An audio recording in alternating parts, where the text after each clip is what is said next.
Your RV has many safety features in place for use with the propane system. First, the detectors. You have a 12-volt hardwired LP detector that is either a standalone or might be a combo with the carbon monoxide, aka CO detector. The CO detector might also be a standalone that operates on a 9-volt battery or a combo with that LP that is operating on the 12-volt coach battery. That is why we express the importance of keeping that coach battery charged at all times while the RV is being occupied. The smoke alarm typically operates on a 9-volt battery. You can test any of these detectors by pushing the test button. Note that these detectors do expire, and we recommend replacing them 5 to 7 years from their manufacture date.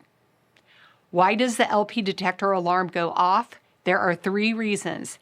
It means it has either detected propane, the coach battery is too low, or the detector has reached the end of its life.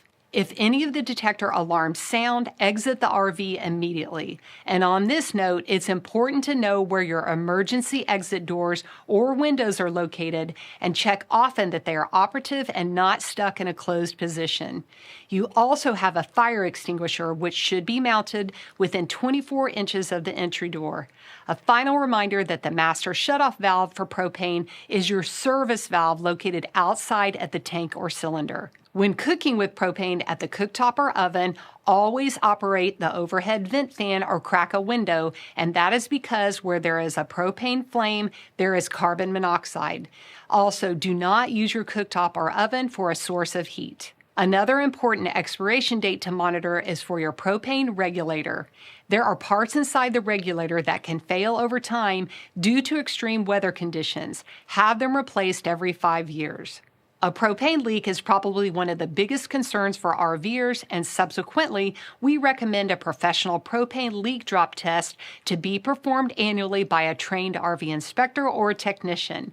You can also do your own spot test as needed or desired with soapy water, either sprayed or swabbed to any visible propane connections. If bubbles appear, there could be a propane leak. Call a qualified RV technician to investigate. Keep in mind, if you use a propane sniffer, their accuracy is limited to indoors where there is no wind or breeze. One of the most important safety tips when it comes to propane is this: do not drive with your propane-fueled appliances turned on. Find out why in the home study course and learn even more about additional safety features associated with your propane system.